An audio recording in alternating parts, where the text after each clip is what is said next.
I'm Gary Rosenthal, and if I'm remembering this correctly, I first appeared at Bard College when a car that had been purchased for $25 broke down on the Taconic Highway directly across from the entrance to Bard.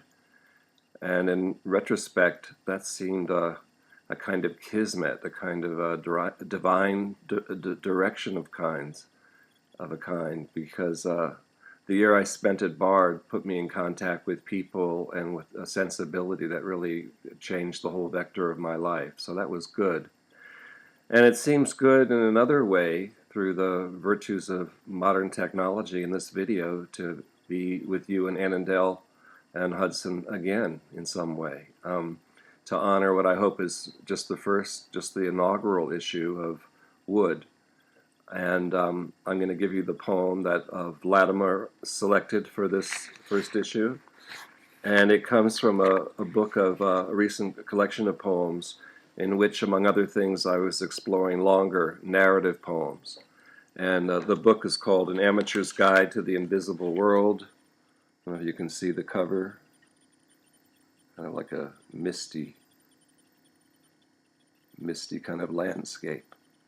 And the poem is called Antonio's Gloves.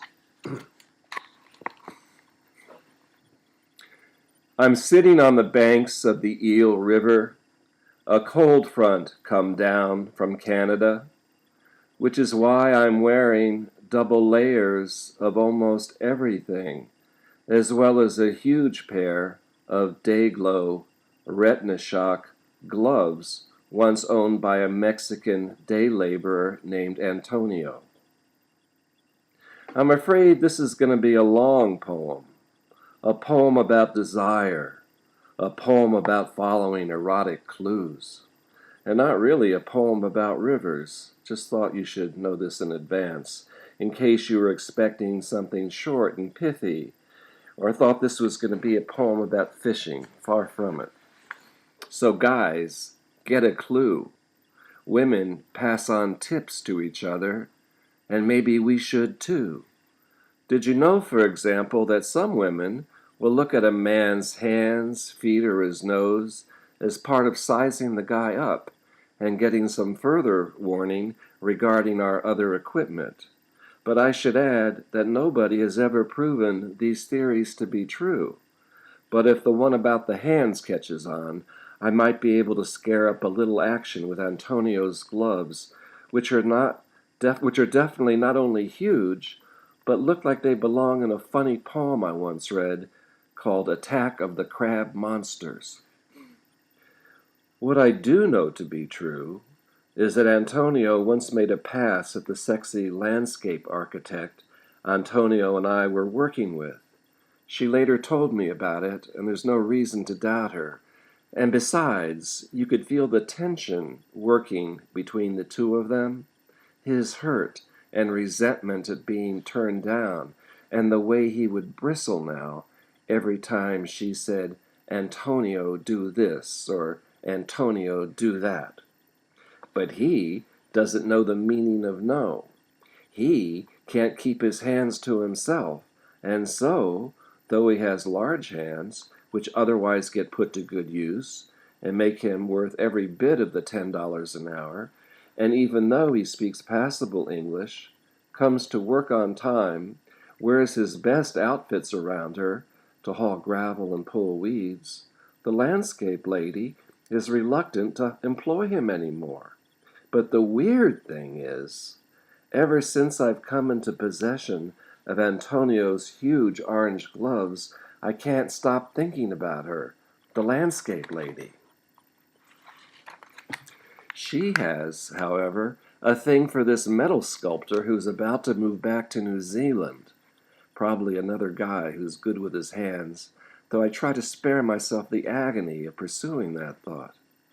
He's leaving over the Christmas holidays and taking his tools with him. He's going for good. I am, as you might imagine, watching this situation carefully as I work out the details of my urgently needed January landscaping, that crucial lull in the garden's life cycle. When I figure out something she might do, I plan to call her right up. My mama didn't raise no fool. If she's still around, I'll know I've got a chance. We know so little about each other. I mean you, the reader. I know I've told you that I'm sitting by the banks of the Eel River, but I haven't made the full disclosure that I'm here without a fishing rod in my hands. Hey, this is the new me, and the very thing that people in California are always becoming. But I'm not trying to reinvent myself, as if that were possible, or even desirable. I'm just happy to be here, sitting here wearing day-glow gloves in which I wield nothing that could scare anybody. No fishing rod, no club or net, just a ballpoint pen. Even though I've been warned that a maniacal-looking shaved-head nun has been seen in the area walking around carrying an axe.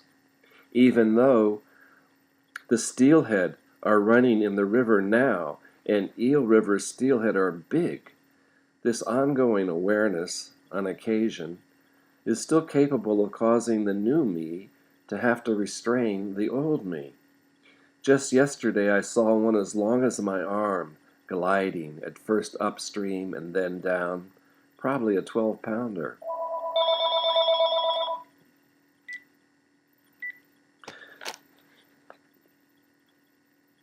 But fish look bigger in the water than they really are, just like the team wearing white looks bigger than the team in dark jerseys.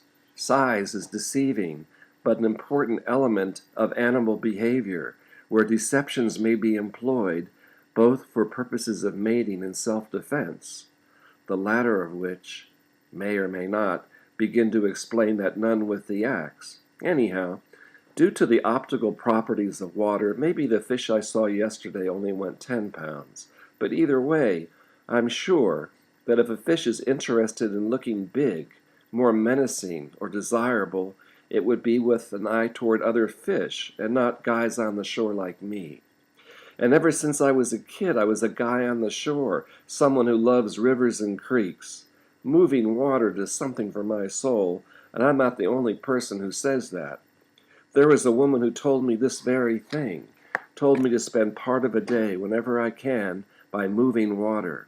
Carolyn Casey said it to me 20 years ago, and now she's famous and has her own radio show, so she ought to know about the stars, which is her specialty, and how mine were too fixed, and how there wasn't enough water in my chart, and so now I'd have to make up for it by putting myself next to rivers and creeks.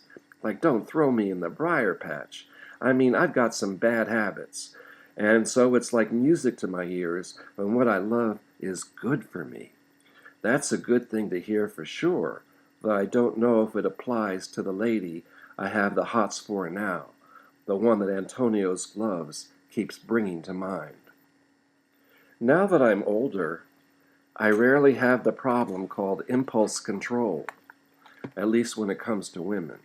But when it comes to her, it would take a lot of impulse control not to reach for her breasts.